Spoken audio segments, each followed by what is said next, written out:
Hello, good afternoon. My name is Nestle of Global Ace Agency here in Malaysia. I receive verify data from SRE agency in the Philippines under Mr. David and Eloisa. Am I right? Yes, ma'am. Okay, before we proceed in our recording interview, I would like to ask you, are you a 100% willing to come here in Malaysia without any hesitation? Yes, ma'am. I'm willing. Okay, can you speak English or can you understand English? Yes, ma'am. Okay, our recording interview will be uploaded in our YouTube channel and your photo also will be uploaded in our website. Do you agree? Yes, ma'am. Okay, can you help me introduce yourself, please? My name is Sonia Canaveral. I'm 36 years old from Balongaw, Pangasinan. I'm high school graduate. I'm Catholic. I have only one son. My father is Segundo Canaveral, and my mother is a Victoria Canaveral. They are a farmer in housekeeping. Okay, so are you single or married? I'm single mom, but I have a live-in partner. Live-in partner. So what is your height and your weight? Uh, my height is a 5'2", and my weight is a 47, ma'am. Okay, so who will going to take care of your child once you will come here to work in Malaysia? My live-in partner, ma'am. Your live-in partner, how old is he and what is his occupation? Um, he is 32 years old, and he is a driver. He is a driver. So do you have sibling? Um, Only one, ma'am. You're the only daughter. I know. I'm the fourth, ma'am. Okay, We so are the five siblings. okay, so how many brother and how many sister do you have? Two brothers and three sisters, ma'am. Okay, so your child is 3 years old, correct? Yes, ma'am. Okay, so you have a working experience in overseas, right? In Singapore. This is your second time round when you will come here to work in Malaysia. So you work in Yes, ma'am. Singapore for 7 years, way back 2010 to 2017, correct? Correct. Okay, you finish your contract. The first and second employers might finish my contract, but the third is not. Okay, so Correct. for these 7 years, it's a different employer, is it? Yes, ma'am. Okay, because in your by I check. data, it was stated that you work, it is not the one employer only. So, Yes. okay, your first employer in Singapore, you work, uh, what 2 years, year, ma'am. what year did you started and what year did you finish? March 2010 until um, March 2013. So you worked there for 3 years. Yes, ma'am. Okay, so what are your duties to your employer, previous employer for 3 years here in Singapore? Uh, Doing the housework Okay. and mopping, ironing, cooking, preparing Okay. the foods, and also I take care of the kids, ma'am. Okay, how old are those children? Um, 7, ma'am. 7 and 9, is it? Yes, ma'am. Okay. So in your second employer, uh, can you stated what year did you start and what year did you finish? April 2013 Okay. and March 2015. 2000. So you also finished 2 years. Yes, ma'am. Okay. So can you describe also what are your duties here to your second employer in Singapore? Cooking, ma'am, ironing the clothes, mopping, washing clothes, and also take care of the kids, ma'am. How old? Everything, ma'am. Okay, I how do the old are housework. those children? 5 years old and 7 years old, ma'am. 5 years old and 7 years old. Yes, Okay. ma'am. What about so you work already for 5 years to your in the Singapore.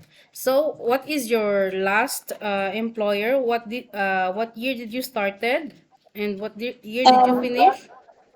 2015, ma'am, and until 2016. 1 year only, ma'am. One My year birth only. contract. Okay, so what Yeah. happened? I don't know, ma'am. My employer sent me to the agency. Oh, Maybe I. employer sent you into the Yeah. agency. Okay, so what I did you never, do to this employer? sorry? What is your job for your third employer here in Singapore?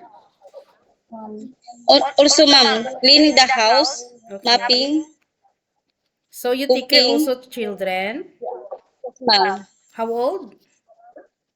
5 years old, 5 year, one only? yes, ma'am. Okay. So